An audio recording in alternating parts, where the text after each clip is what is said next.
night. And you're the host now, Tyler, since I need to leave at some point for another Cool. meeting. So you can record, you can ban people, you can promote people to co-host, you have full powers now. If I'm banning anybody, it's myself. I am recording.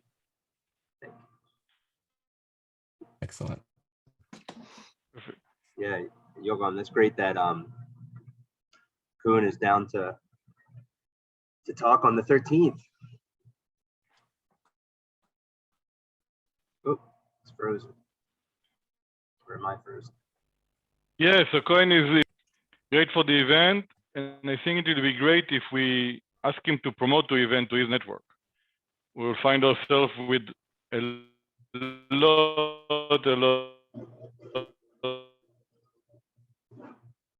lot of off-chain project coming on-chain. I don't know if you hear me, but I do. My internet's a little unstable right now. I'm going to see if I can do an Ethernet cable. I'll be right back.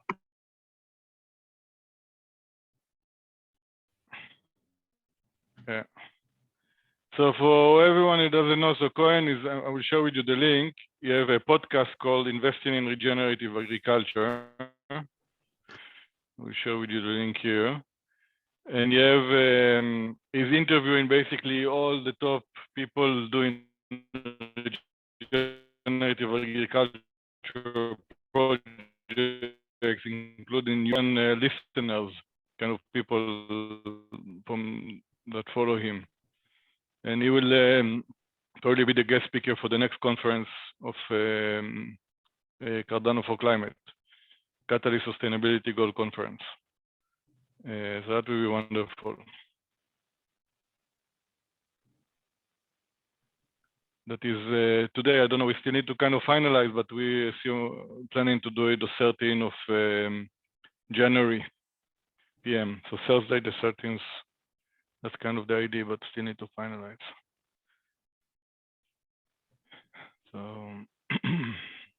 maybe you should hear some of the podcasts. They are really mind blowing. Of Coin, and it can be great supporter and bringing projects on chain.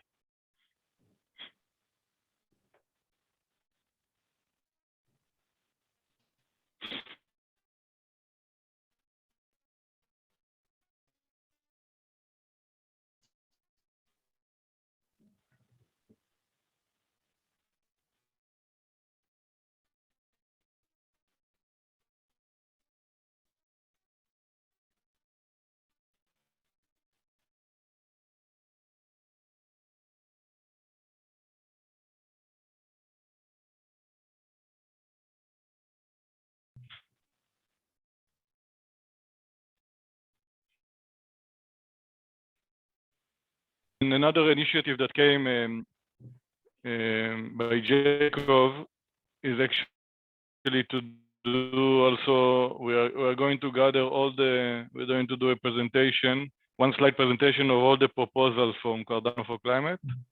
And then we are going to promote it together to voters and to, in the future, I mean, also to IOG and to other sources. So by grouping together all the proposals, we probably have stronger than just doing one by one and give more visibility. So yeah.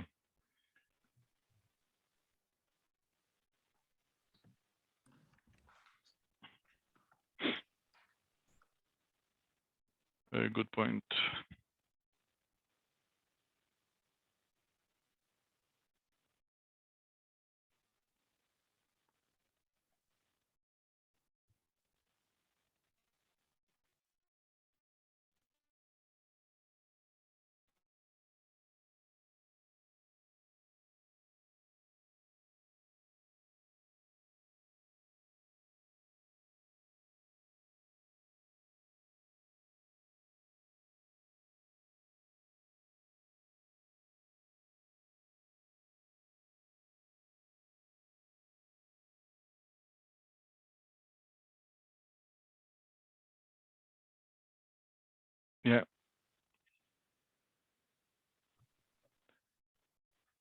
yeah, it's fun. I'm going to share with you one from the podcast of one interesting podcast. 1 second.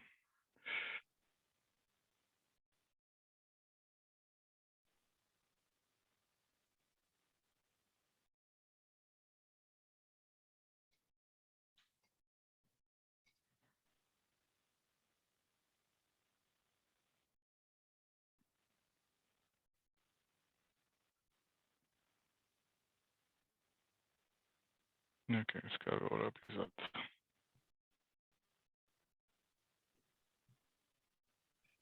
Hey, sorry about that. I was running around for an Ethernet cable, and then I realized my laptop doesn't even have an Ethernet port. But I am in our spawn room right now, so I'm breathing in extra carbon dioxide. This is going to be fun.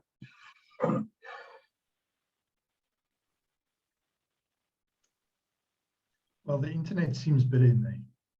It is. I'm right by the router. Okay.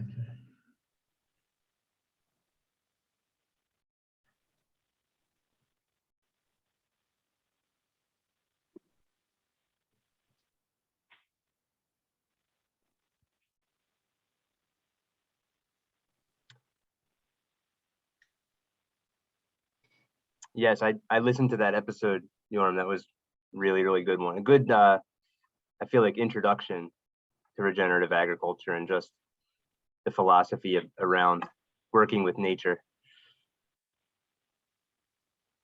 He also just did one recently with, can't remember his last name, but his first name, Oscar, and the company No Fence, which so there's 2 companies that I know of. There's No Fence, and they're in, I think they might be in the Netherlands. And then there's Vents, which I think is in the USA, but it's this idea of virtual fencing. So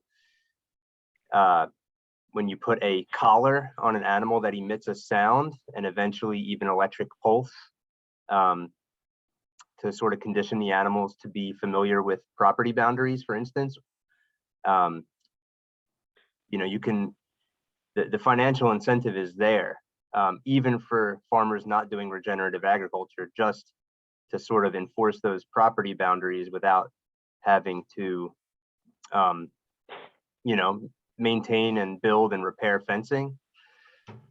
But then you get the added benefit of being able to move animals around, which without smaller paddocks and way more fencing is really, it's a lot of work. It doesn't really make sense on like a large ranch, you know, to have all this fencing to move animals around in a managed grazing sort of pattern where that's where you get the regeneration from.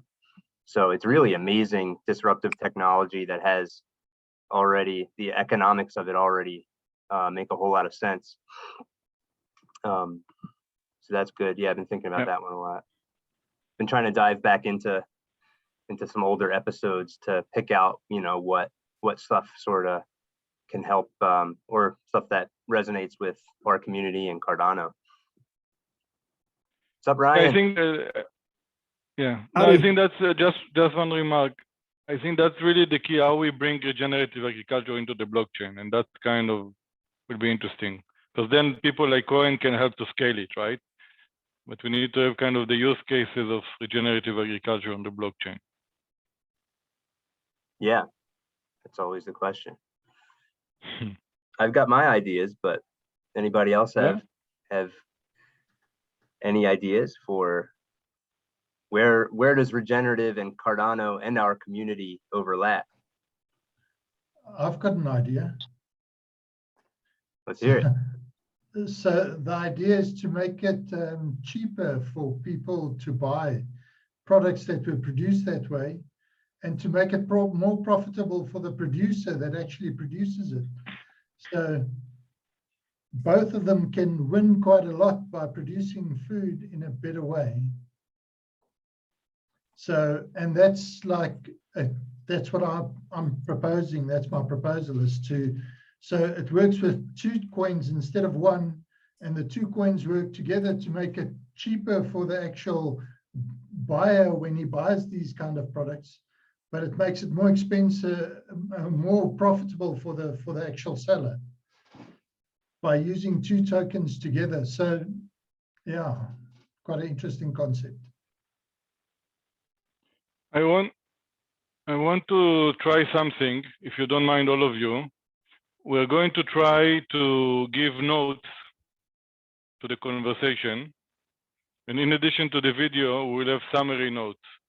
So I will share with everyone doc, and I suggest everyone that says something can go to this doc and just write the sentence that he suggests as well.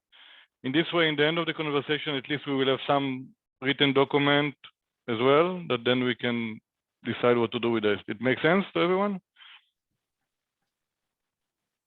So let's try it. Yeah, let's try and see how it works. So I'm sharing with all of us. I wish we'd been doing that the whole time. Yeah, I mean, just We came can to start me now. now. So Yeah. yeah. Henno, so definitely link to your proposal in that document. I know we always add stuff in the chat, but that doesn't really, does that get saved anywhere in the Zoom chat? I'm not really sure, but I can go through and copy it when we're done, just so we have that as well. But just for a takeaway, very briefly, so we remember in this swirl of information that we're all in, what's the difference between these two types of tokens?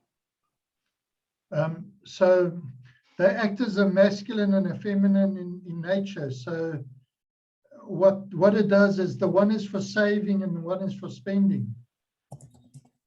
And the one token that you want to spend with, you can only spend it when you're protecting nature.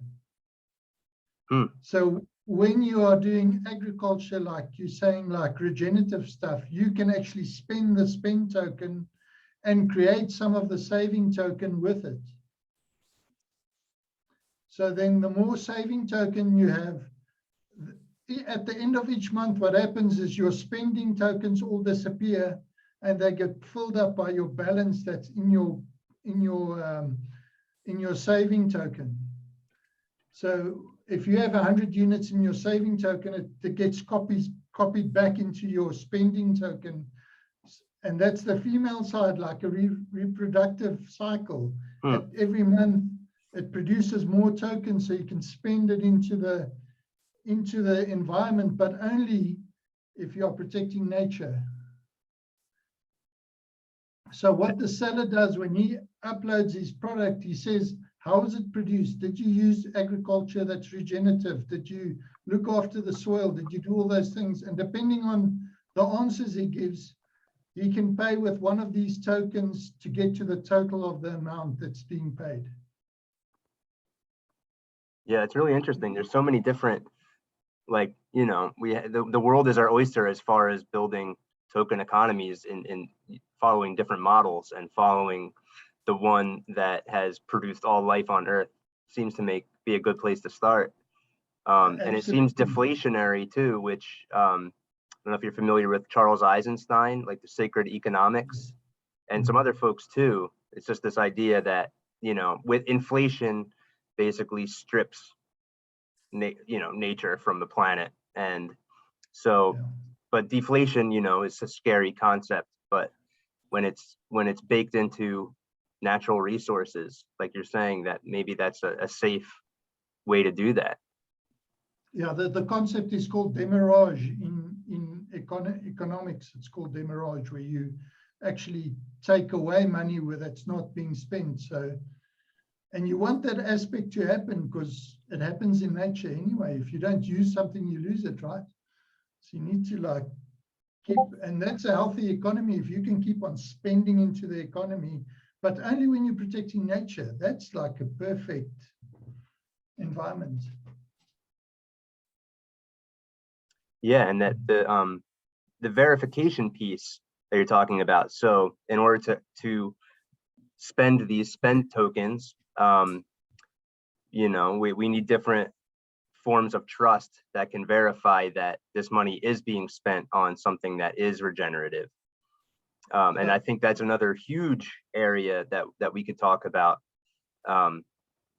you know, as far as like oracles that maybe take in satellite data, sensors in the soil. But then we also, I always feel like we can't get we can't think too narrowly just within like a technological lens, that, you know, that there is value in regenerative agriculture when people are working the soil and intimately related to the soil. So, you know, a sort of like on the ground human element of inspection and trust, and then how can the blockchain support that? It might be something like a DAO, you know, where you're elevating good actors and you're kind of cross verifying.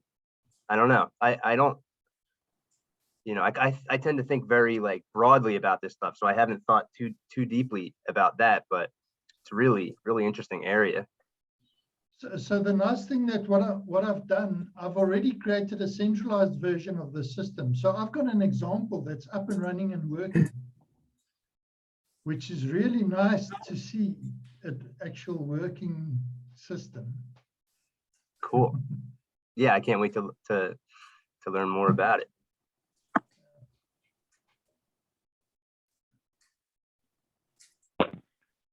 Okay, no, please try to upload your comments into the document. So we'll see how it works. Each one will put his document instead of one writing, if it makes sense. You know, and as far as the financial aspect of regenerative, the things I've been seeing and looking into, it looks to be more beneficial for the farmer in the truly regenerative field exchanges that I've seen, and I put some links up. Farmer's Footprint is one I've looked at, and they have a great 30-minute video on a farmer in the Midwest who went to a regenerative system and had ruminants going through his fields, you know, and so he was also getting additional proteins off those fields as well, and it really paid out. You know, one of the I really am into the carbon life cycle and its whole piece, and what percentage of you know, say a grass grown for beef, you know, 60% of the carbon that plant absorbs goes into the root system. And some alfalfa, for instance, has a 12-foot deep root system. So that is literally plugging the carbon CO2 back into the earth that we need. You know, Caltech did a study last year, and in the greater Southern California, Los Angeles area, 28% of the carbon emissions in the fall and winter came from plant matter dying from that year. 28% in a place like LA with so much.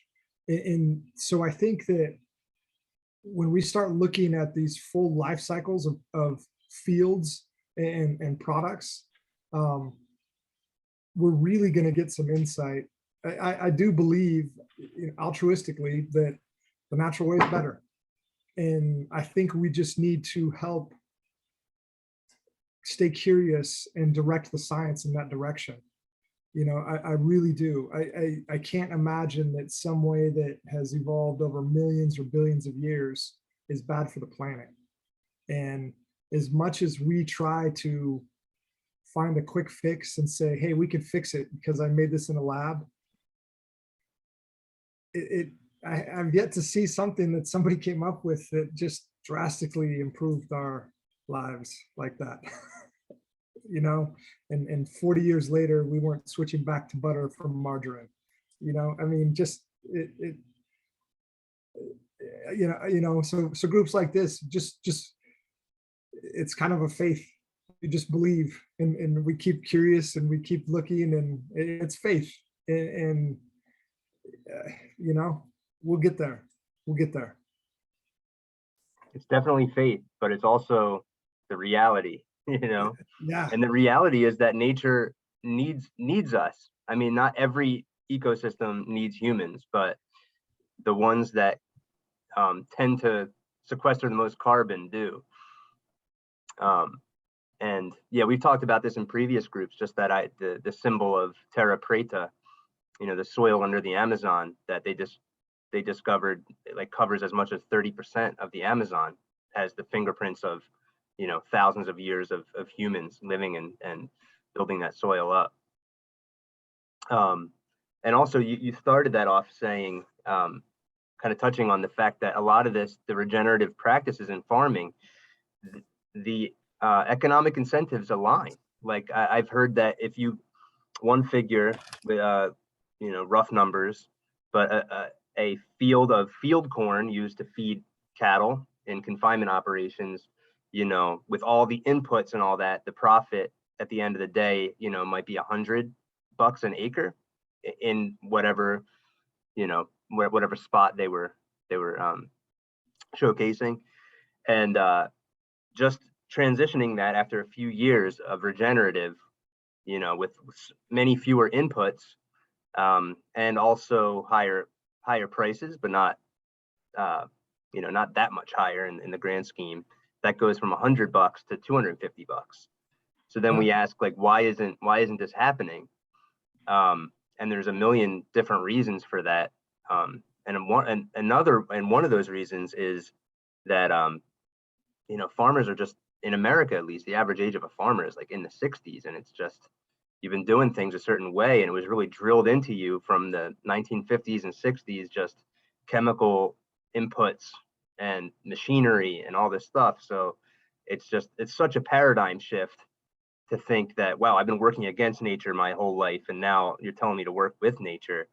You know, it's a hard pill to swallow when you're, you know, of that kind of age. But there's a lot of farmland that's transitioning. I think they said in America, more than 50% of the farmland is passing hands generationally, or, you know, being hopefully sold to other farmers, younger farmers, but a lot of it's getting bought up by, you know, the Bill Gateses of the world. But there is this opportunity in this transition of land for new economic profit sharing, world is our oyster kind of token economies to come out of that. I am feeling the effects of high CO2 in this room right now. I need to just call somebody to tell them to bring me a fan, because I'm going to fade otherwise. I'm sorry about that. I'm listening. No. You know what's crazy about CO2? So yeah, they've done right. studies on it.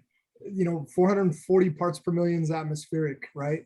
Yeah. Most conference rooms reach around 1200 ppm, and there is a scale from like 200 to 1600 of how humans function, and literally there's a sweet spot around 800 parts per million for humans to critically think by themselves. Groupthink, I think, goes out around 6. I'll have to find the scale. I have it somewhere, but they tested different levels of CO2 part per million against us and on critical thinking tests and stuff. Just, you know, it's fascinating. Yeah, it really just cool. There's a lot of data out there. I'm way beyond that right now. I'm going to make a call.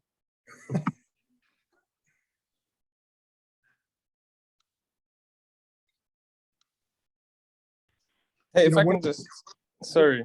No, I just wanted to add to the conversation. We're just talking about, like, yeah, a lot of the older farmers using the, especially talking about the United States. And I was actually reading, I think I was actually watching a documentary about it recently. One farmer in particular, he had some struggles in the 90s, and he had a lot of hail fall on his farm, and he lost all of his crop for a few years consecutively. And I can't remember the guy's name, but it's a really good documentary, and the guy's speaking. And I think it was in that they mentioned that all these herbicides and all these, like, pesticides that were brought in were from World War II in Germany, and it was the things that were used in concentration camps, you know, to gas the Jews at the time, and they were brought back to America and, you know, repackaged to, you know, be a farm-friendly pesticide that's gonna, you know, revolutionize farming in the US. And it did at the time, and it's still, like, you know, it's still a powerful thing, like the things that they use. And,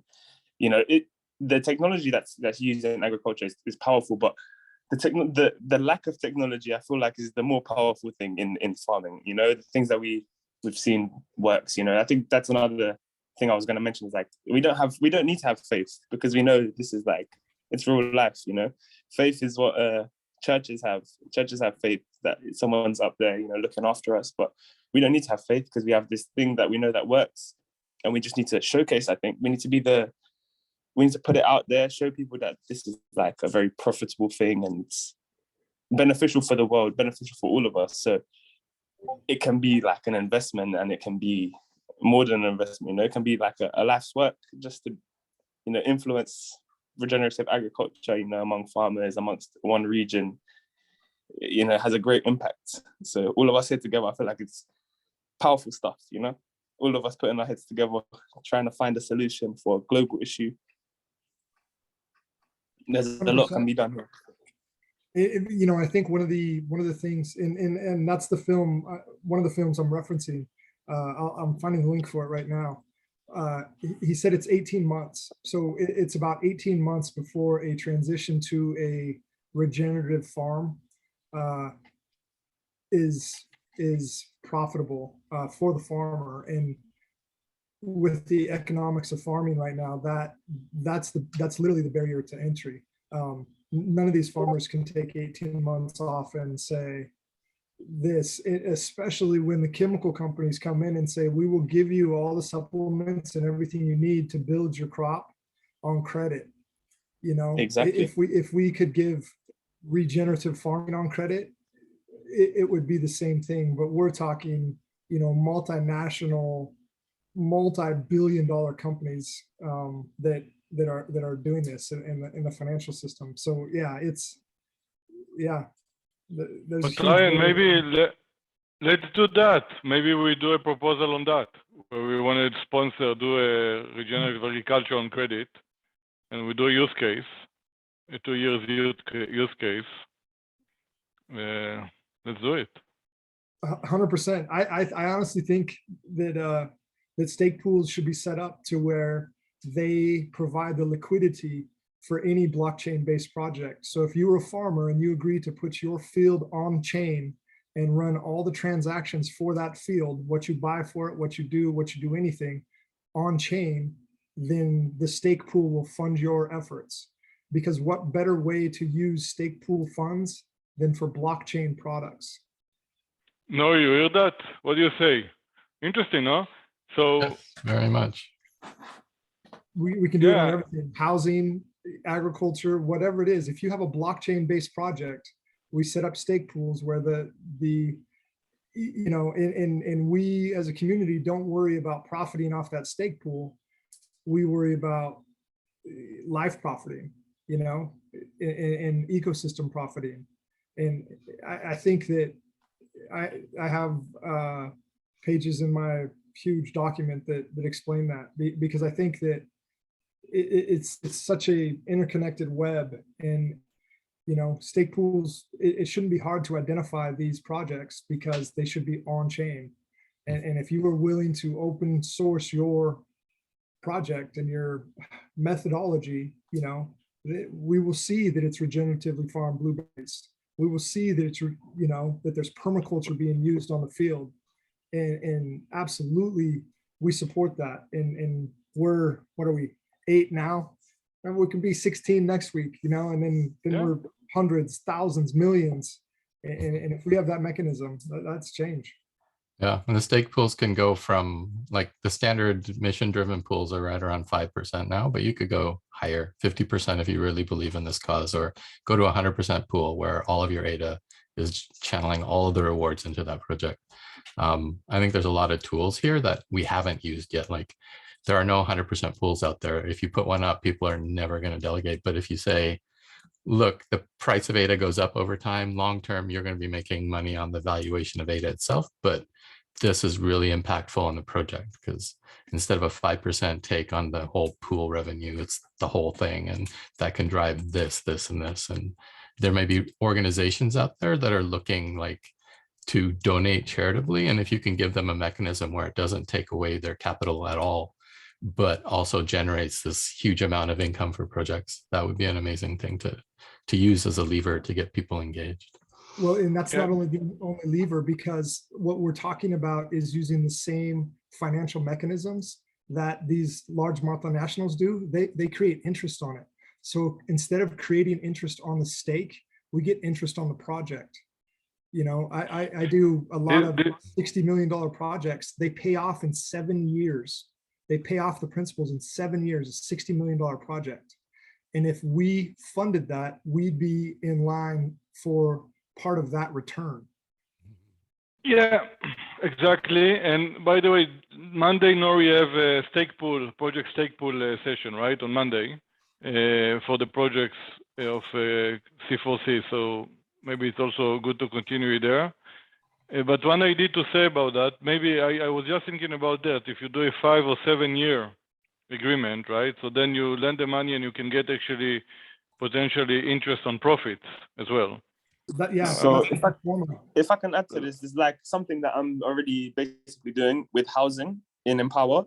And I kind of course, I'm not really a housing expert.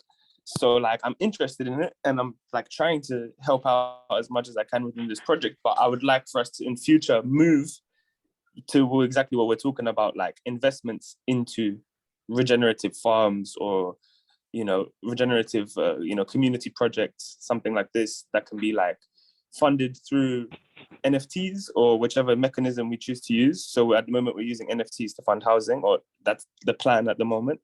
But yeah, so hopefully if we can soon, you know, if that goes well and we can, you know, make a good economy out of that, because it's complicated, you know, cross-border payments, all of this type of stuff. It's difficult to do, but if we can do that with housing, I'm sure we can do it with regenerative agriculture. I think it's just like a step over, and housing is already a long-term thing. Like people, when they invest in these NFTs, it's a 10-year contract on the ground. So with the people in the homes. So a 7-year contract, which is what we're like kind of talking about here, I think is even more achievable, and even more for people who are to do with you know, climate. I feel like people who would want to invest in that don't care about 7 years, 14 years. You know, that they're in it for the long term, I think. Yeah, Ryan, can I please ask you to fill up a little bit the idea also on the document, so we have it there in addition? I mean, I love this idea. I don't know if you all have the link to the document. If it makes sense, I don't know. If it doesn't make sense, I just think it's nice that we have kind of a document in the end of the call as well. But I don't know if it makes sense. It's a trial. Yeah. So which, I like the document. where's the document at? Let me share it with you again, and we'll share it. I showed it in the link. Okay, no, I got it. I scrolled up. Yep. And everyone, if you can just again put your ideas and remarks there, so at least we then have it. We can edit it in the end and then share it to the community. Because it's tough to see 1 hour video comparing to see kind of a short document. I mean, just in that way. Wow, a fascinating idea, I think. You know, it's a multi-dimensional use of the stake pool funding, because right now we're still leveraging stake pool income only 1 time if we're taking interest, 2 times if we're funding another project. But if we fund a blockchain project, we're leveraging that like 7 times, because we then create an economy on the blockchain, and we're seeing the layers of interaction of people on the blockchain. And there's money in that. There, you know, I did a thing yesterday, a couple days ago, on our deforestation on Discord, where I showed, you know, the price of Western softwoods per million board feet in the forest is somewhere around 60 cents a foot. But by the time it gets to Home Depot to sell it, they're selling the wood for like, it was something crazy, $8 a board foot. So that piece of that tree, that little piece of tree, is 20x to the economy as it works its way through. You know, so there's 20 times that they're leveraging that single asset to create economy. And this goes back to the inflation and the deflationary practices. You know, they're creating economy and inflation by stepping on it 20 times. That's why, you know, if you go to your local farmer and get stuff, it's cheaper and the farmer makes more because there's 7 less people stepping on it along the way. There's so much tie-in that we can do with this technology. It's, you know, it's fascinating. Keeps me up at night. Most of you guys too, if it's Zooms or whatever. Yeah, amazing. That's really interesting. And if the person on the ground is only getting 60 cents a foot for this tree, and you know, there's just all this other expense built into the margins all the way up to $8. Like on the ground, maybe that person only needs to be making $1.20, twice that, you know, off of that tree, or preserving that tree. Yeah. It's, we're going against quite a system here, you know? Yeah, a lot of people making money off of that tree. They're trying to make a lot of people angry as well. But if they want to, everybody wants a planet to live on, right? Yeah, exactly. No. Even if you're most evil. people, hopefully, yeah. Yeah. And then the key is to make the farmer happy, right? If you're able to make the farmer happy, and then you basically make his living not dependent on cash flow that he depends today, then he can really work in a way that is good for nature as well. And yeah, and then you can scale it. The farmer heroes, basically. Yeah, and a lot of it, the transition to regenerative, it's like, you know, the curve that you have a lot of inputs early on, and without a lot of outputs, you don't have the annual return. But after a few years, they start really just giving, and the amount of work you have to do to produce value goes down and down. So it's just long-term investment, you know, on blockchain, off blockchain, that can really make this change happen. Yeah, and I think it's good to like build more resilient systems than the ones we have now, because monoculture, you know, it doesn't work. Like in the example I just gave a minute ago, you know, the guy had a couple of bad seasons, and this is happening more and more nowadays with, you know, the lack of care. We're gonna get like more and more people look for other answers, and they're gonna be, I mean, this is one of the answers, I believe, and there's going to be more and more people look into that, because they're going to be experiencing these crazy weather events non-stop. So they're going to need to find something that's resilient to these weather events, or at least more resilient in some manner. So if they have, you know, multiple produce throughout the year, so maybe they'll be able to produce at another time in the year to compensate for that season. Or, you know, if they have this crazy produce, maybe they can be producing indoors during this crazy season. Who knows? Like, there's so many possibilities with regenerative agriculture. It's literally infinite. We can just, you know, be spitballing here all day about the different things you could do, you know, the different avenues, the different yields. We should figure out where we're going to put our focus. It would be great. I mean, I feel like there's more than enough energy in this group and in Cardano for Climate that we could, you know, work on a collaborative project proposal for even Fund 8. Like, why not just be on the map? And so I've thought a lot about sort of some of these symbols that have come up in Cardano that overlap with regenerative agriculture. I mean, we've got Charles. Yeah, he has a mushroom farm. I'm a big fan of mushrooms, but probably more powerful for us is the fact that he has a ranch in Wyoming with 500 bison. And then there's also just the fact that we're on the ground in Ethiopia. And if you were around for the breakout room in the November conference, at the end, Tefera, I think that's how you say his name, he was talking a lot about the reality on the ground. Nice. The reality on the ground in Ethiopia, and that the real power for Cardano is not, you know, creating these agreements with politicians that come in and out of power in a system that, just like every government, it tends to be corrupt. That the power is really putting power in the hands of people there. And so I think it's interesting to think about Ethiopia and what potential there is for regeneration there. I have an idea.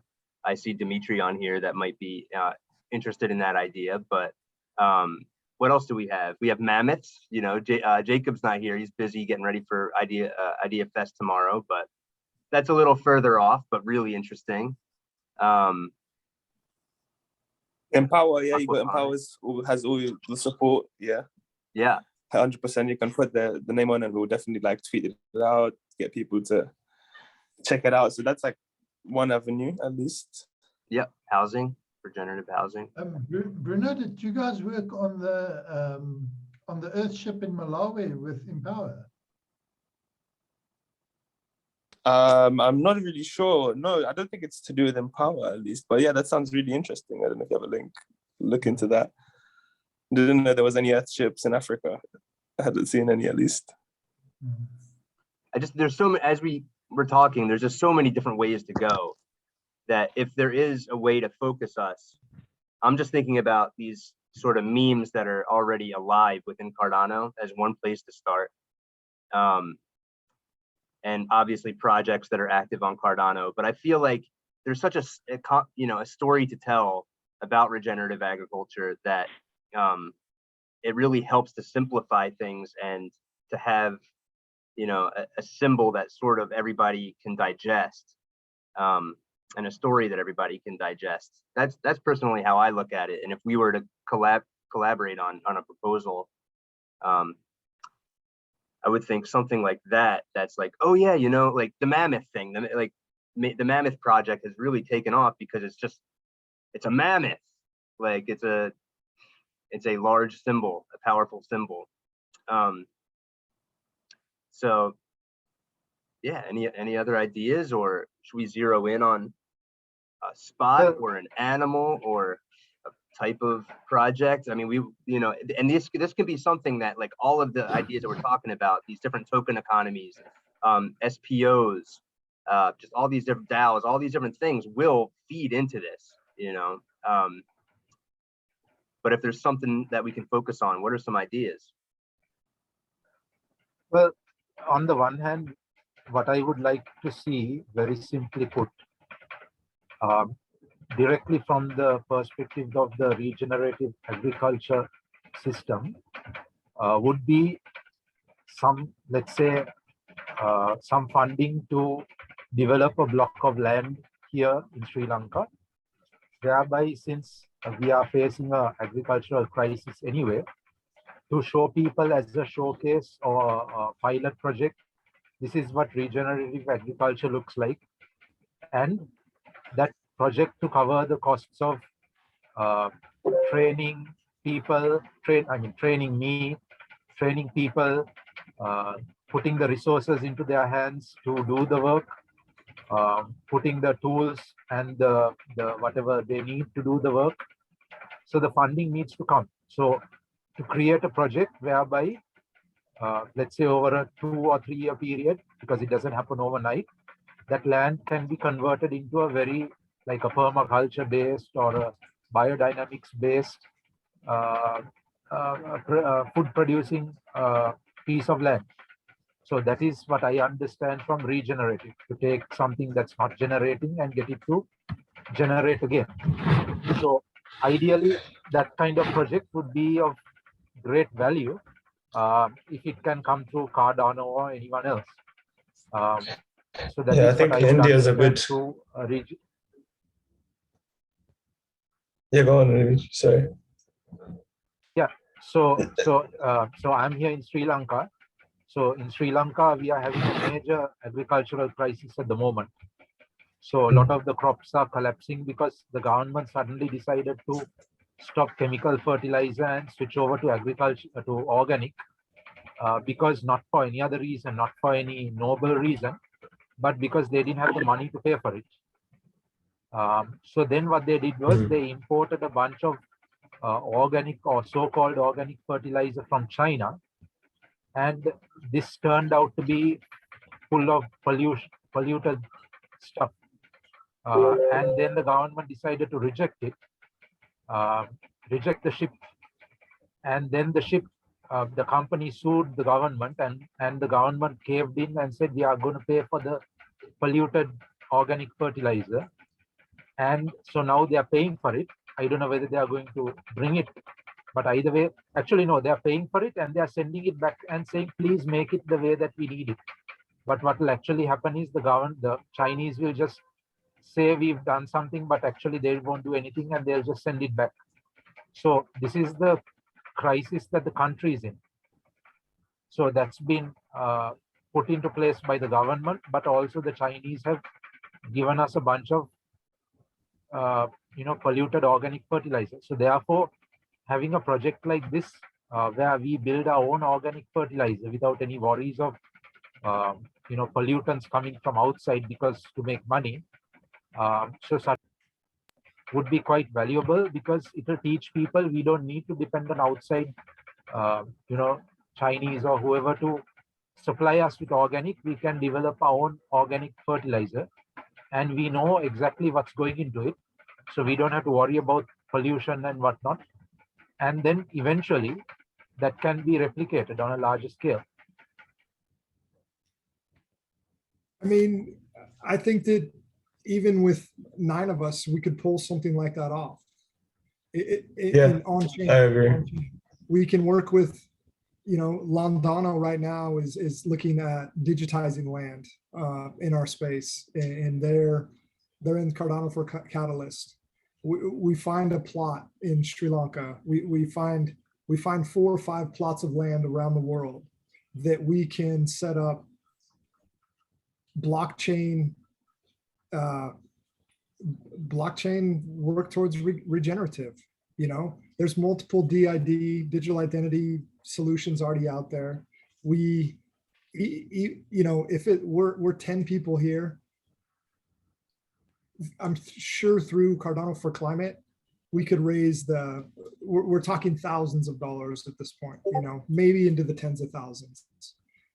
We could raise this and we could say, here's a plot of land, here's the token for the land, here's how wallets identify with this land and interact in a transparent manner where anybody we bring on board can see that we're doing things, and there's no gate that the money goes beyond and then it disappears.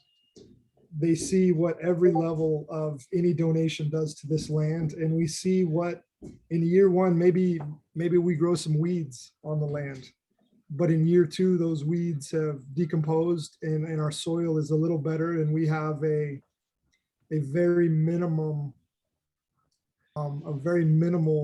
crop come off of it. In year 3, we're farming, and we did it transparently, and we did it good for the earth, and we can reap those rewards.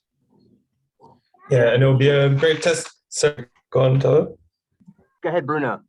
Yeah, I just wanted to say it'll be a great test case and like an example for like local government then, so then we can approach as like a DAO or a foundation or something, we can then approach the local government and say, look, this is what we've done on this piece of land on your territory. Like, you might think it's not possible, but we have this example already. And then from there, maybe influence them to see that, okay, let's branch this out to the whole country. Let's make this regional wide or nationwide, depending on, which government we are able to impact with that one story, like one test case, like a pilot that we can then, pitch to the local government. I feel like that would be a great, way to really branch out and, get this to impact more people and more land, essentially.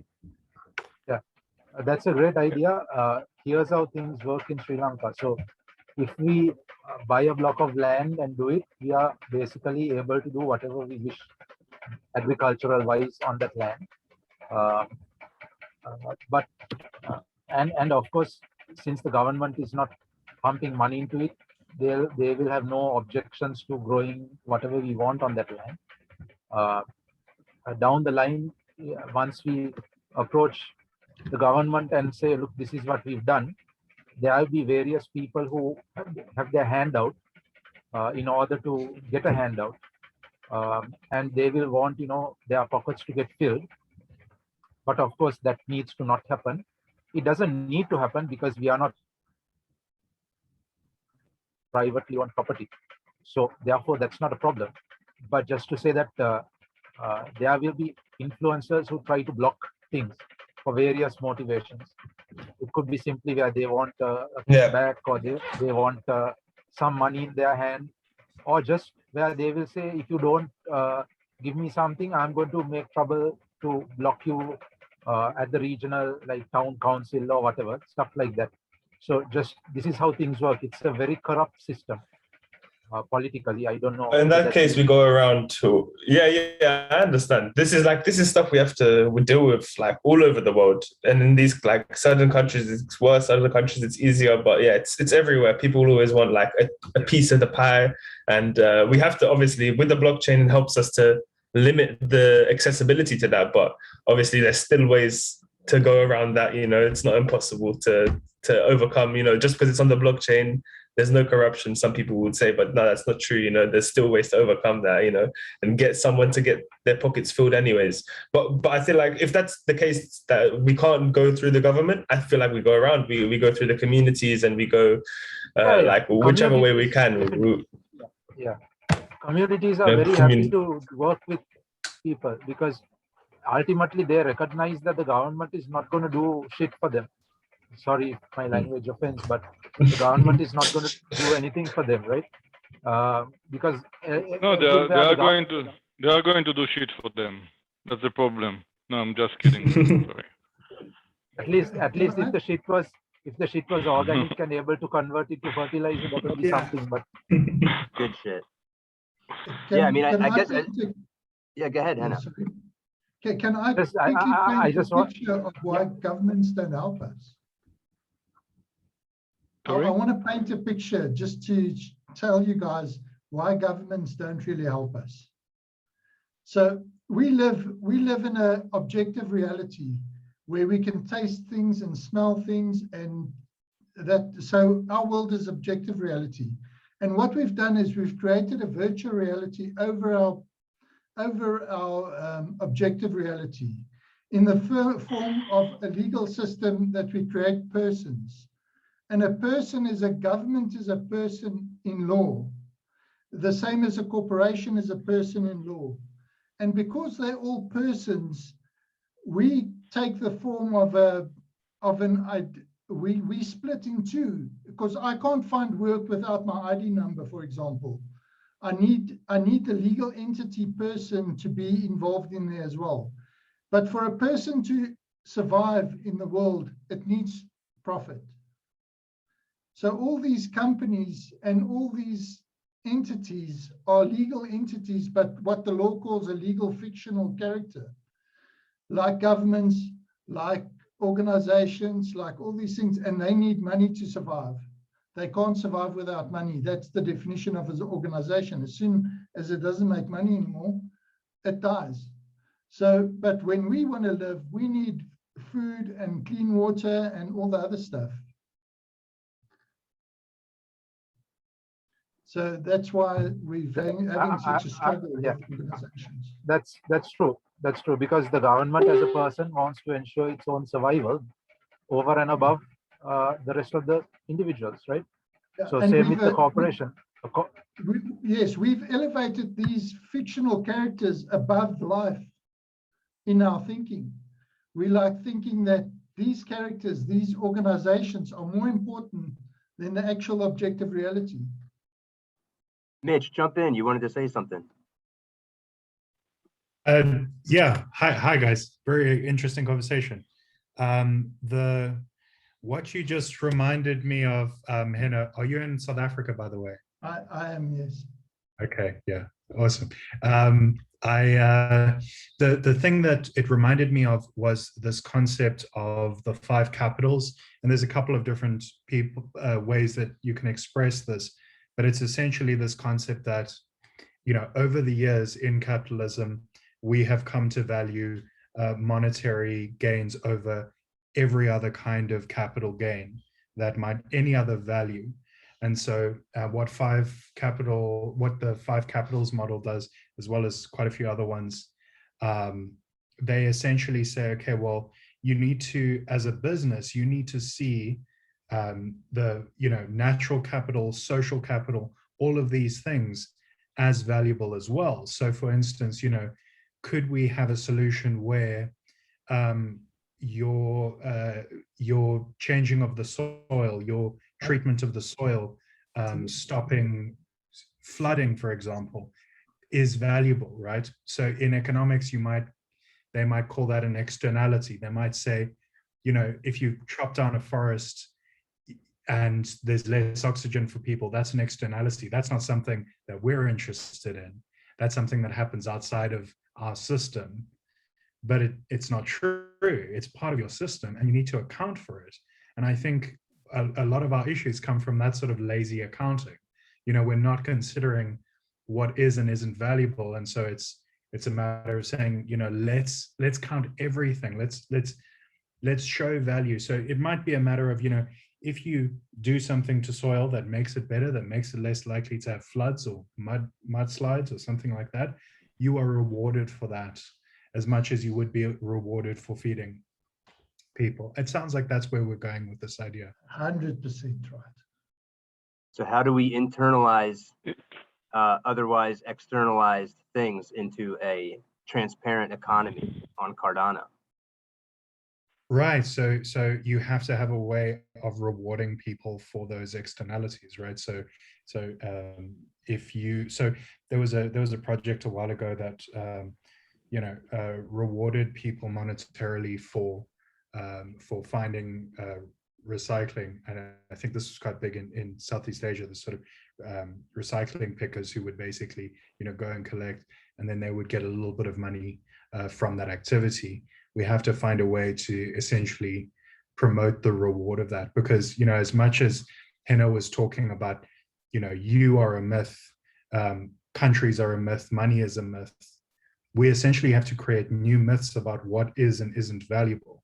And that's a really scary thing to say. That's a big job, but, you know, I feel like this might be a good first step, if that makes sense. Yeah, and I feel like there's a strong conversation around that recently with Tridano and Littercoin, just the idea of valuing things in our economy that aren't currently valued, that really do have value. But I'm wondering if we can even just step into the economic forces we have right now and think, because like, here's a simple example of an externality. So a farmer that is doing monoculture, industrialized agriculture, they're you know, the chemical fertilizers, nitrogen that they're putting on their soil and phosphorus are running into the waterways and killing fisheries. Like, same thing with the soil itself. And like, fertility in itself is like, fertility is a beautiful, magical thing, but it's through the actions of improper farming that this fertility is transmuted into poison. And it's okay for the farmer to do that because energy is cheap.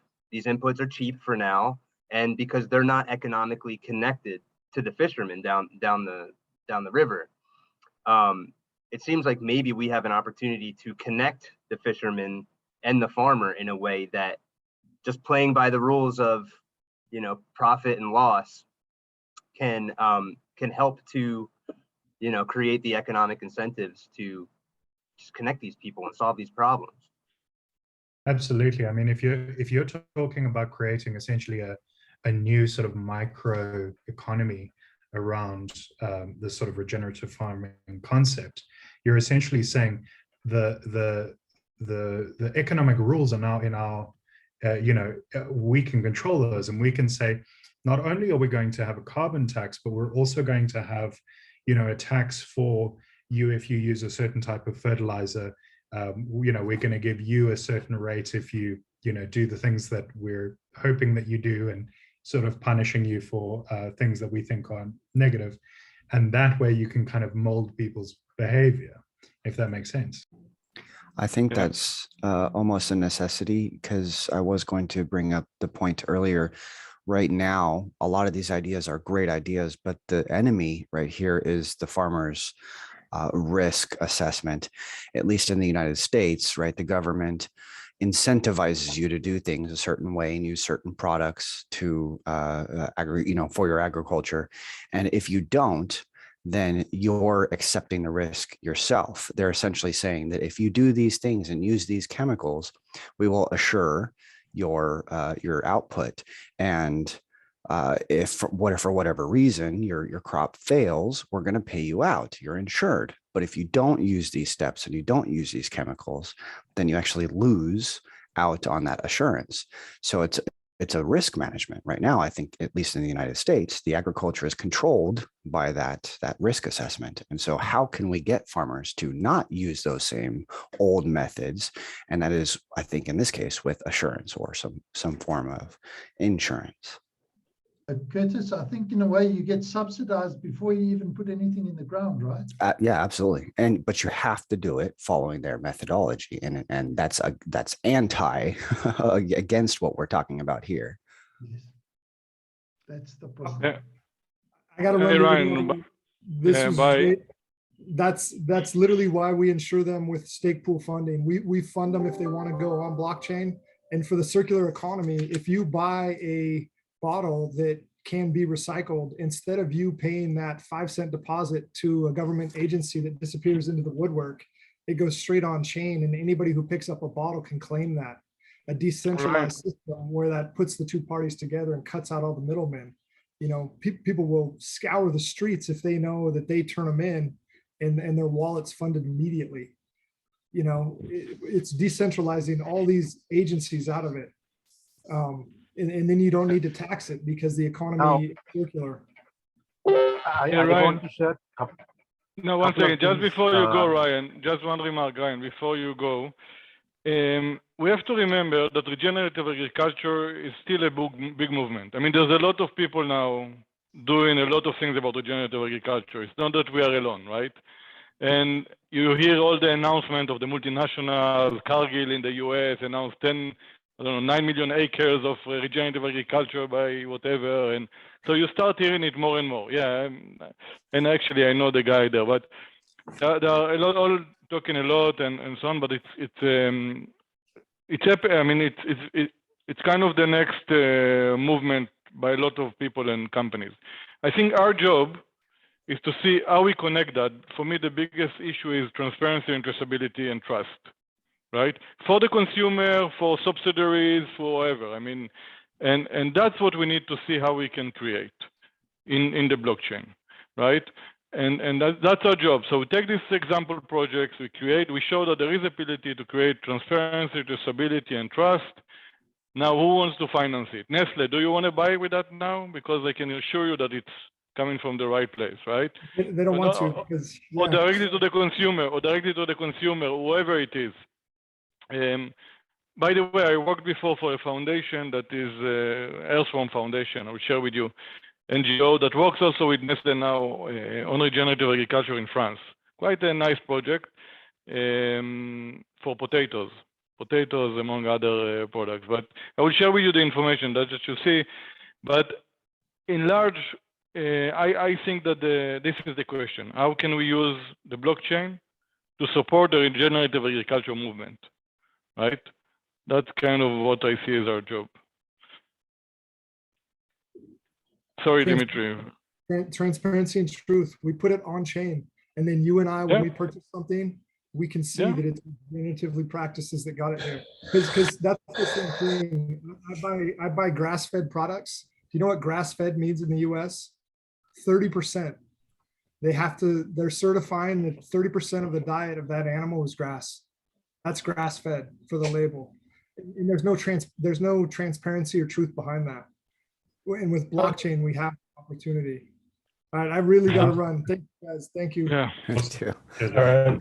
I also have to run, but I just wanted to add to that comment that that's similar to how organic label is being added. It's like very minimal requirements to become organic, and yet we sell it, you know, and with expectations, and it doesn't even meet those requirements.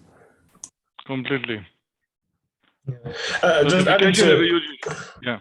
Sorry. Go on. No, I was going to add to what you were saying. You're like, I was thinking that that's one aspect, but maybe as another aspect, like the blockchain obviously is, we already see like World Mobile is providing internet on the ground. So maybe connecting people, you know, there's so many regenerative agriculture, permaculture students, you know, people who study permaculture design, things like this, trying to connect them with people on the ground, because they can only do so much in their local area. They have their home, but maybe if they go to somewhere that really needs, you know, a revolution, you know, they need big change, they can, you know, be teaching people and create much more impact, maybe what they're looking for, you know, maybe that's what they studied. Yeah, so that's another program to basically teach the teachers, right? To educate people that are passionate and how to pass it. That can be another exciting project. I agree. Now here, for example, we have hundreds, if not thousands of graduates in agriculture who have no jobs because they go into and learn about this traditional agricultural methods, but there are no companies who are hiring them for those jobs because for whatever reason. So such people can be retrained and given a meaningful employment to train into these sort of ways, and then they will enthusiastically do it because they know they are making money and they know that they are doing something that will grow. So their income will also grow as the project grows. And so they become a kind of a movement of their own, where previously they didn't have the money to do the jobs, or they had the qualification, but nobody was giving them a job. And now they are having a meaningful job, more money every year, and their work is recognized because it's benefiting the country as well. So there you go with one thing. But apart from that, I just wanted to share, Sri Lanka is it's a country where the people are resourceful. So in the sense of they are in such a situation because the government lets them down at every opportunity, from the local government right up to the high level cabinet and ministers and all that. So the moment that somebody says, look, I'm going to give you a way of getting out of the swamp that you're in right now, they jump and take the opportunity. So even when like I said, the people come and have their hand out and try to exploit the situation, then those people who are at the ground, the villagers, they turn around and say, no, I'm not going to put up with this from the politician who wants to exploit, because they know that the only people who get ripped off are themselves at the ground level. So they are able to safeguard their own economic growth. So if the project is any project, I'm saying, if any project is structured in such a way that it's clear, these are the steps to achieve particular outcomes, the villagers jump and take it, because ultimately they know they are not going to get any help from the local government, the regional government, the district government, the provincial government, or the national government. So whatever they do, they've got to do it on their own. That's one thing. The other thing is, just to give you some perspective, Sri Lanka itself, back in 10,000 years ago, was a country which was the center of what was called a super civilization, which governed from India up to Nepal, up to Vietnam, the entire South and Southeast Asian region. So that civilization is long forgotten, but the archaeological evidence is there. So the soil and so on is absolutely fertile here. So whatever is done can be easily, if it's done properly in an organic, proper way, it can easily be replicated at a very rapid level comparatively to other parts of the world, because it's just that the governments have kind of screwed the country, but the country is ready to respond, because there is something about this place which springs the fertility. I mean, back in the day, like we'll say 2,500 years ago, we used to export rice to a better part of Asia, because we used to grow rice here to export. Now we are importing rice from Burma and other places. So that's the level where things have turned around. But the encouraging point is that the people are ready to take the challenge, provided that they are given the opportunity without the exploiters, sucking them dry like a leech. So I just wanted to share that. And in case there is garbage, let's say garbage solutions, there is a literal mountain of garbage in Sri Lanka. It's like about 30 feet or 50 feet tall. And about 2 or 3 years ago, the mountain collapsed and it killed a bunch of people. You can Google it and find out. It was a garbage mountain, it collapsed, and people were buried under garbage. Anyone interested, I can give you all the names and some links and whatnot, but there is that level of garbage that can be dealt with in a money-making fashion for anyone who's willing to do a project to deal with that. So there are always opportunities to deal with all these situations, make it a pilot project, show world bodies, we can do this on the blockchain, get funding to ramp it up, to expand it. I think they were talking about 200 tons of garbage a day being created from this city alone. And we are not a particularly big city. So 200 tons is a significant amount. Yeah, it's really powerful stuff, Dimitri. And you made a very strong case for Sri Lanka being one of the places we focus on. And unfortunately, that the stories that you tell are probably very similar to other, you know, parts of the world that don't have the fiat currencies that let them get away with a whole lot of other stuff.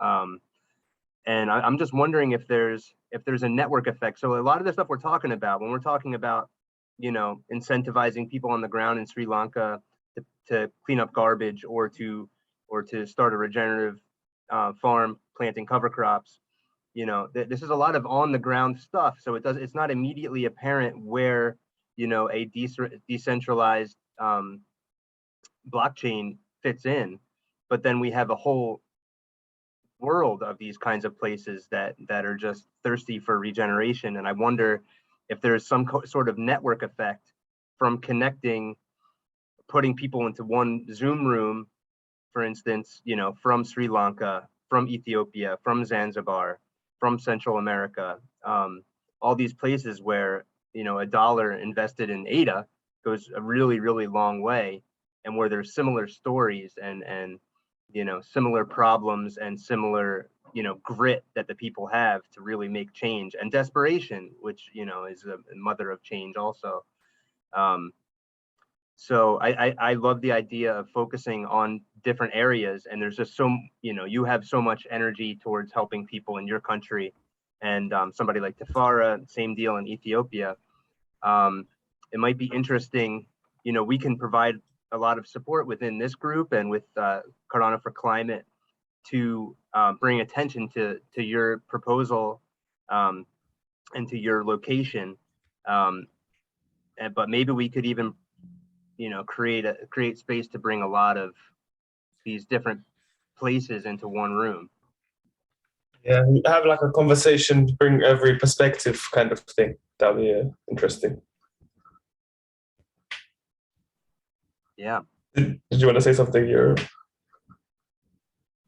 When you're talking about this proposal, and Ryan's left, but he was mostly talking about, you know, the 10 of us could come in and put something together. What's the physical manifestation of that? Is that a video? Is that a presentation? Is that a white paper? What does that look like? So I don't know, guys. What is the idea? So do we want to?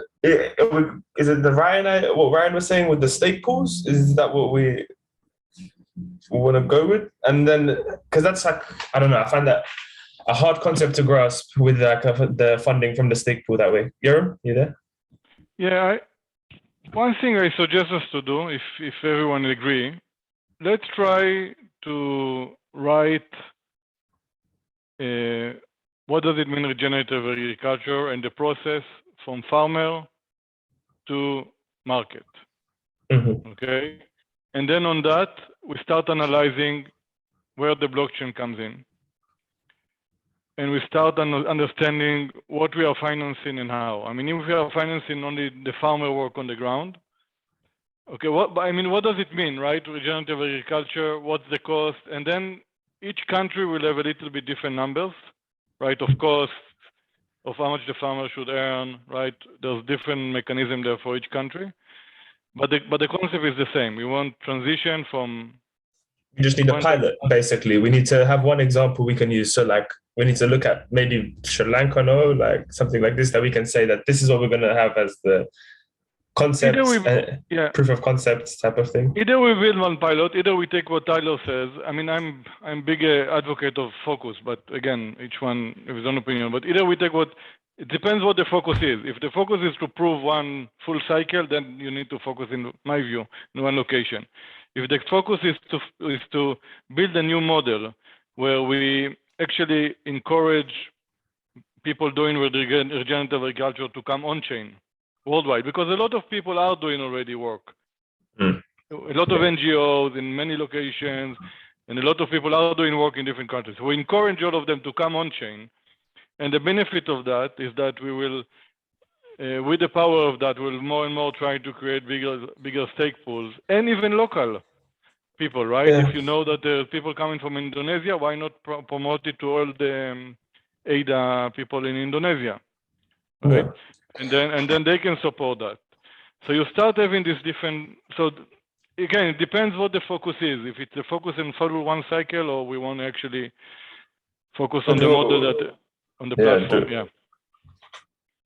I mean, it could be a mixture of, like you were saying, putting everything on the blockchain, and then from there you are verified. So you're a verified farm doing regenerative agriculture.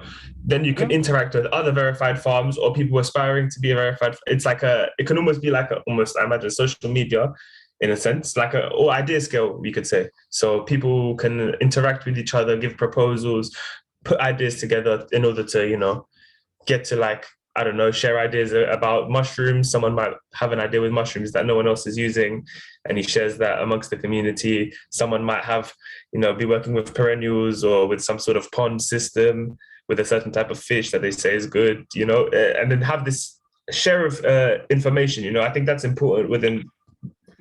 Maybe if we just do that, I mean, again, we're just brainstorming, so don't. If we just say, okay, let's look on all the people. Let's promote it to people that are already doing regenerative agriculture, and tell them, okay, now do it on chain. And if you are going to start recording everything on chain, and we are going to need to define what does it mean for them, we are going to pay you for that. So you're going to have extra money on your work just by recording it on chain. And then we are starting to collect this information and building a model that we can start sharing with others. Maybe we can build a market that people can actually invest in regenerative agriculture farms, right? Or that people can, or we use stake pools. I mean, I don't know, I'm just brainstorming, but maybe instead of developing from scratch everything, look in Sri Lanka who is already doing it, right? Look in Ethiopia is already doing it. And then let's support them. Let's pay them. Let's say, okay, you're doing it. Great. Let's bring what you're doing to on-chain. We're going to pay you for that. Anyway, the average salary in Sri Lanka, how much is the monthly salary in Sri Lanka today? Dimitri? I can look it up quickly. of a farmer, for example. Yeah, so maybe we can pay him like 20-30% from what he earns today more, right, as a bonus, just for him to upload, to be on chain. And then we are starting to have a lot of valid information, which is valid. And then we have to see how we start scaling it. But I mean, this could be an idea to start. I don't know. I think that's good. I think that's a start. Something that is like feasible, And then from there we can expand in like lots of directions and proposal for, and that can be funded easily, like without, doesn't require absurd amounts of funding, I think, for us to just start it. So the average salary in Sri Lanka, so imagine $120. Average salary, so we can pay $50 per month, right, or $30 per month more for farmer like that. We can choose 100 farmers like that. Pay $3,000 for 100 farmers like that to start recording information, bringing them on chain, and then have a use case to start promote. I don't know. Then we need to see what else, but start to have a use case to promote it to customers or to finance institutions that want to finance regenerative agriculture, and so on. Yeah, I think that's a really good idea. Gathering information. I mean, like who's going out and asking a Sri Lankan farmer who makes $150 a year, like what they need, And it sounds like from what Dimitri was saying right now, one of the things they need is food because of the fertility crisis that they're going through right now. So what are it's the full stack of ways that we can help support those farmers. I mean, it's crazy that we're talking about such a small amount of money in dollar terms. And it's the same in Indonesia, and I'm sure the same in Ethiopia, and I mean, it's the and we can have this. I've been looking at of the bad system. I've been looking at a lot of places in Africa as well. It's very similar. Pays even a bit lower in certain places. Farmers as well. It's the same thing. But it's like, then you just see there's so much potential because you can give that person more money, value them more, and then at the same time, it's still relatively not a lot of money for us in the West, but you're still giving someone a lot of empowerment. And at the same time, you know you're doing a good thing in terms of regenerative agriculture because that's what the money, you know, it's focused on a particular subject like that. You know, I feel like it hits from a lot of angles in that sense. Yeah, so we're at an hour 20. We should maybe wrap up. I mean, there's so much to think about, but I wanted to give anybody else a chance to jump in, maybe who hasn't spoken too. Just to add, so if the farmers themselves are brought, it's going to be difficult in the sense of, because they are used to doing it with subsidies and they'll be doing it on their own land. So they are not just going to switch over unless there is a good incentive for them to do that. And also at the same time, if you tell them, okay, it has to be organic, you can't keep pumping with chemical fertilizer and expect us to support you in that, that they have to be monitored very carefully, so that even otherwise they will just say organic, and just to take the money, they'll say organic, but it will not actually be organic. So there are issues like that. So that has to be kept in mind when the project is implemented. Otherwise, it will lose credibility on all fronts. Yeah, it's like we don't want to be too small that we miss the opportunity for like peer review and just the network effect of like, if there's enough farmers on board for this kind of thing, it makes the jump against the prescribed government way of doing things easier when you're doing it alone. So maybe we should think about how we can grow that network first in a given location. Yeah, so like pinpoint the focus. So like just Sri Lanka, rather than looking for, like Jeroen was saying, looking for Ethiopia, all of the places, maybe just focus on a particular place or wherever it may be we choose, you know, like what does this area have for permaculture? How many farmers are here not doing permaculture or doing, regenerative agriculture? So what monocultures are being used? What are the subsidies being used? And then just have like a case study, you could say, and then obviously this is going to be replicated somewhere else with all of the caveats of that area. And I think, a case, kind of like a case study for us would be good.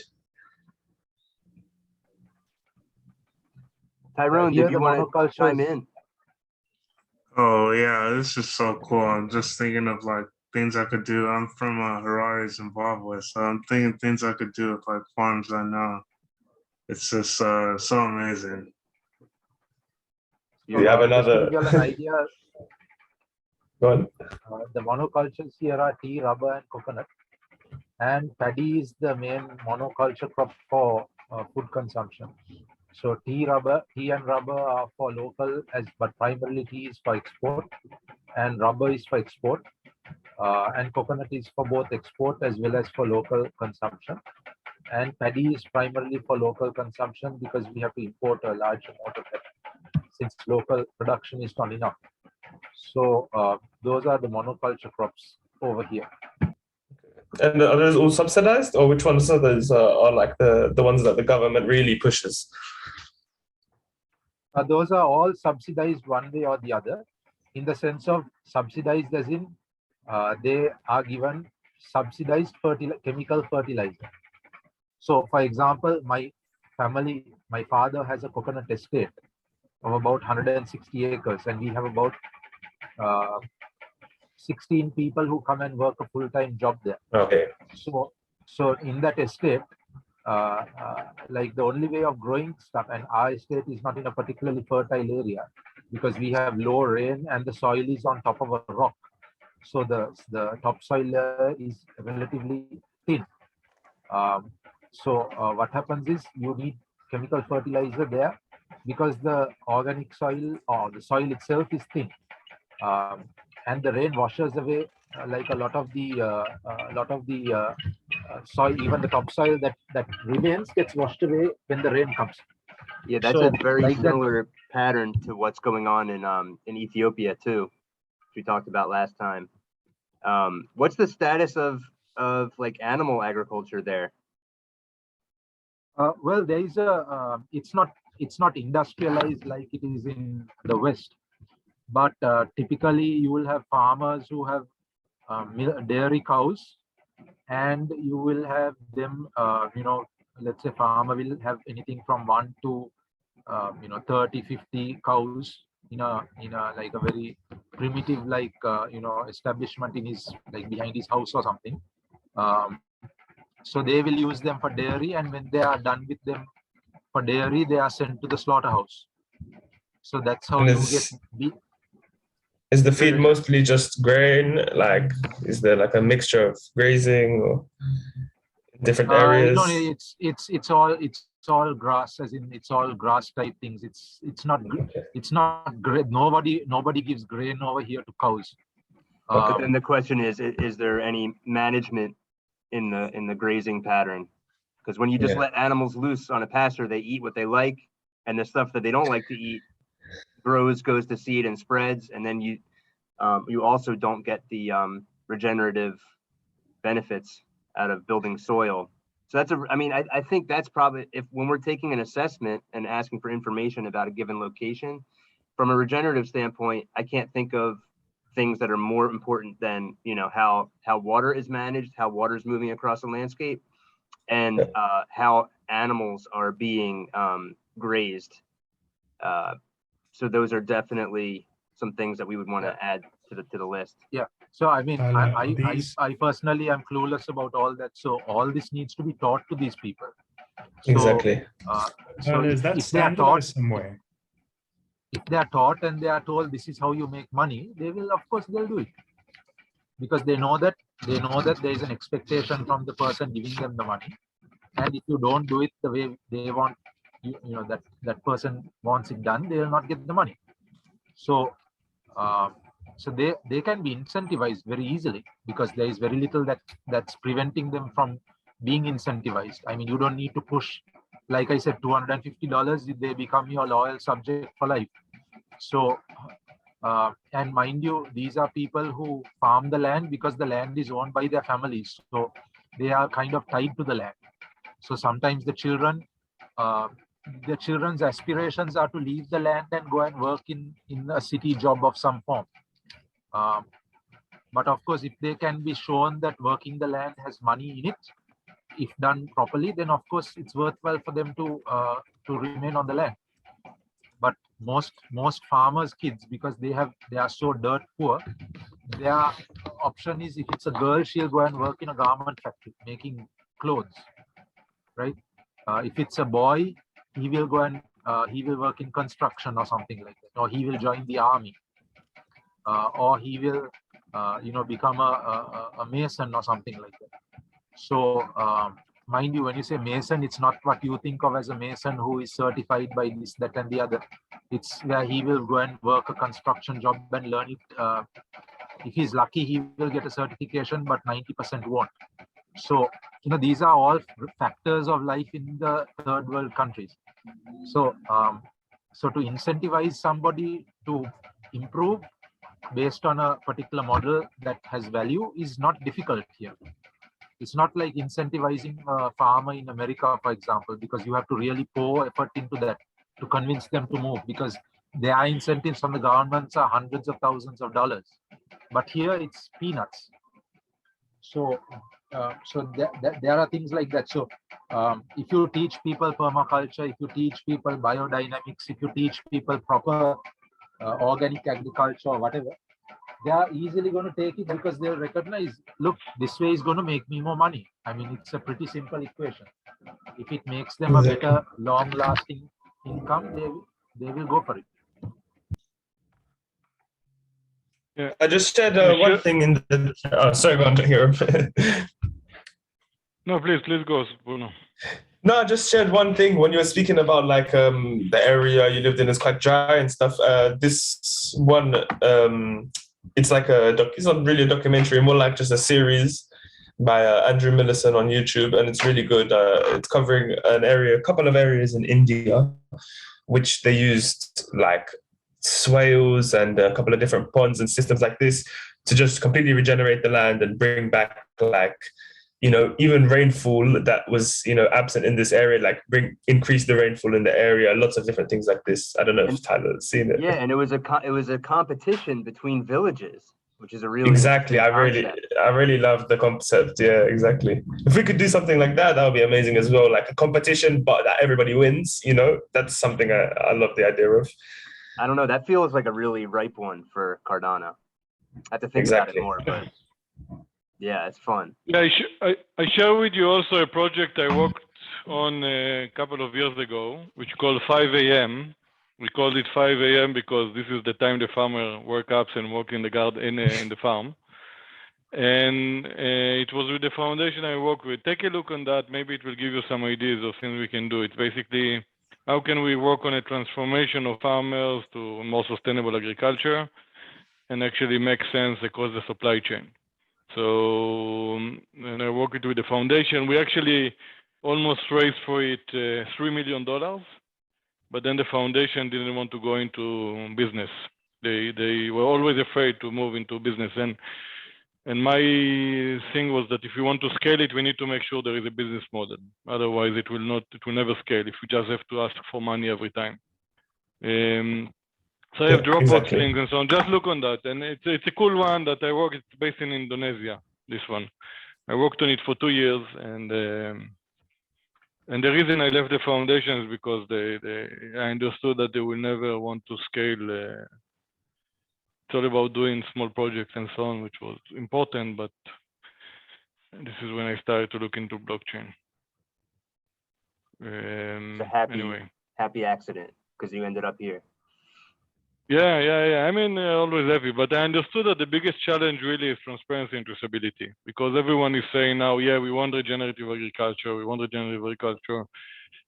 so now we can show them, look, we work with 1,000 farmers in Sri Lanka. We can prove that they work in regenerative agriculture. Buy the product, right? And pay a little bit more and buy the product, and then that's it, and you have it. So that is a very interesting piece, this piece. I know it's running late, but I would love to run an idea, if you wouldn't mind, especially with you in the room, Dimitri. So this is something I talked about before, and still not sure exactly where Cardano would fit in, but in Ethiopia, as in a lot of places throughout the country, they are using manure as a source of fuel. And meanwhile, their pasture is degrading and they're losing topsoil. It's a very rough terrain. So there's a lot of opportunity for erosion to happen, and it's happening, and you can't get that soil back. So I feel like this is a very low hanging fruit. Cardano is in Ethiopia. How do we incentivize or make possible leaving that cow poop on pasture where it is needed and where it will build that soil back up? And the reason I bring this up to you, Dimitri, is that you are the solar cooker guy in our community. Ethiopia is very close to the equator. There's a whole lot of sun energy there. So just throwing that out there for thoughts now or for next time or to vaporize. But what do we think? I like the idea. Yeah, I was thinking like, how the hell are you gonna, I mean, they're gonna need fuel for some, you know what I'm saying? So yeah, that's a good way to just combine the two concepts. Kind of get a two birds with one stone effect. Yeah, the only thing on that, I don't know really what's the situation now in Ethiopia, right? I mean, it's a challenging situation these days in Ethiopia. There's kind of a war. I'm not a perfect expert on that, but I don't know. From my understanding, I feel like it's just in the north, in a certain region, kind of similar to Mozambique. So it's just in a particular state, and I don't know if it's it's kind of like weird. I get news, and some people say it's okay, other people say it's crazy. You know, it's kind of weird, depending on the political stance as well. But wars should not stop us, right? So I don't think so. I think we stopped the war. Oh man, I don't know if there's a better place to stop than that. End on a high note. Yeah. Well, we will turn the sickle, the scythe of annual agriculture into that we use against ourselves into no longer a necessary a weapon of war, sorry. And the way to do that is by advancing regenerative systems and the economy where that happens is Cardano. And I think we're really on to something here. And let's grow this group, and let's keep the conversation going in that doc that that Yoram dropped into the chat.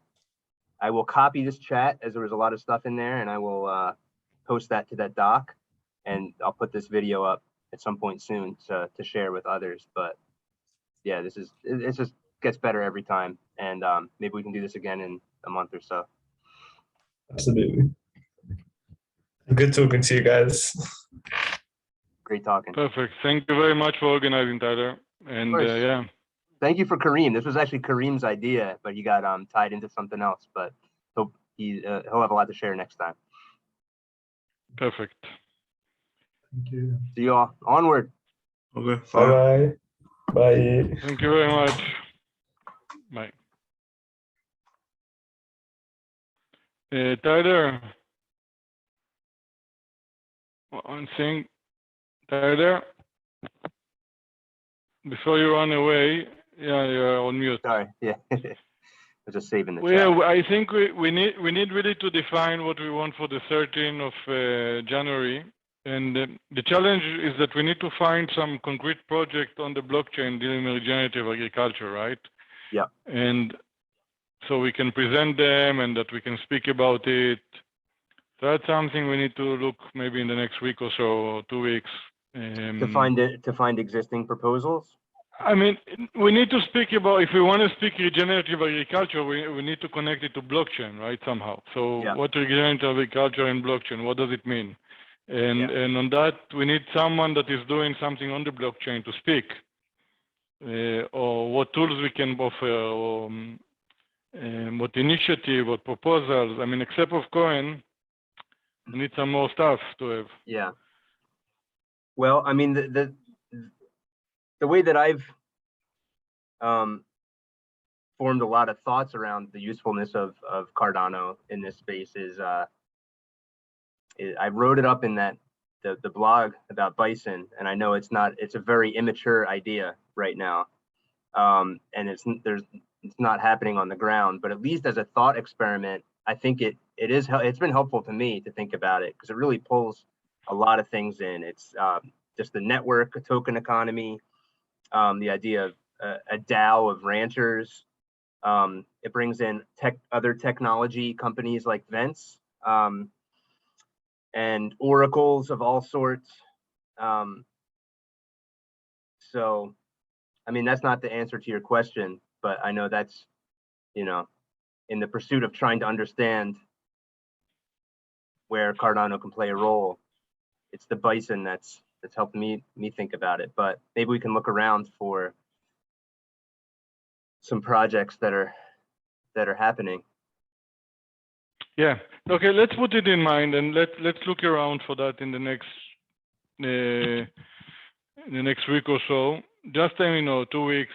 But either other projects that are on chain, even if they are not on Cardano, and talk with them and see if we can bring them to Cardano. Either something on Cardano. I'm going to write maybe to the impact team at Cardano and ask them if they ever know anything, or Imorgo if they know anything. I know Megan from WADA wanted to work on a blockchain type project, and sorry, on a regenerative agriculture on a proposal, but she didn't do it finally. Yeah, I'm not aware of any that are funded. I mean, I've searched for the term regenerative and permaculture, and maybe not in a little while, but I don't think anything has come up.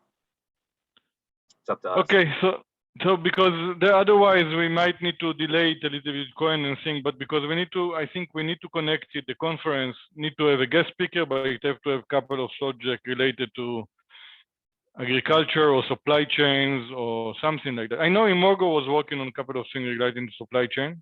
Yeah. So I will reach out to them, and then let's see if there is something in Catalyst. If you can bring something from Imorgo, something from Catalyst, and a guest speaker, I think we have a good 1 hour, and then breakout rooms. Okay. Okay, so I will go on Imorgo. Yeah, sorry. You'll reach out to Imorgo. Yeah, which I'll I look have around on the Catalyst. I have the document here, traceability on the agriculture industry Okay. by Morgo. So I will reach out to them and say that we are going to speak about the conference, and maybe we join. If I can set up a call, I will ask you to join me to the call. That would be great. Yeah. Okay. Yeah, I mean, just so much of it is just more conversations happening too, which is definitely one place that I see, Cohen, if he wants to run with this, he'd be in a great position to do that. Cohen will do it, but yeah, sorry. Yeah, I just wonder, like, maybe a proposal that we could set up for Cohen would be a series of podcasts on block, not Cardano specific. We'll be agnostic, but I think he's thinking about this stuff, right? Look, I had a good chat with him. I think, again, Cohen, first of all, to sponsor a few, we can make a proposal where we sponsor a few podcasts on blockchain and regenerative agriculture. Or, I mean, he's looking for sponsors for each podcast, right? He needs sponsorship. I mean, he needs to live from something. So he's looking for that, and he have quite a lot of corporate. But I'm trying to see how to connect that to the Cardano and Catalyst blockchain. I mean, one thing can be that we do a proposal where we work together with Cohen to actually make a hackathon, kind of hackathon with Morgo and with different regenerative agriculture projects to what they can build on the blockchain. I love it. Yeah, something like that. Yeah. Yeah. So that's something that Cohen might join in, and then we need, if Morgo is joining in as well. Yeah. And then we can invite to the conference a lot of people that are off chain and present them what we are trying to do. Yeah, I see what you mean. We might need a little more time then. Yeah, let's think about it. But let's think about it a little bit. You look for projects. I will speak with try to write to Morgo and CC you. If you can send me your email. Oh yeah. I think I have your email. And then if you can send it to me on Telegram, not here. I will not keep it. And I will write to them, and then let's see. Let's take it from there. Let's decide in the next couple of weeks. Cool. Great. But I like it. I think if we make an hackathon with him, he might love it. If we bring Cardano to support that, Catalyst,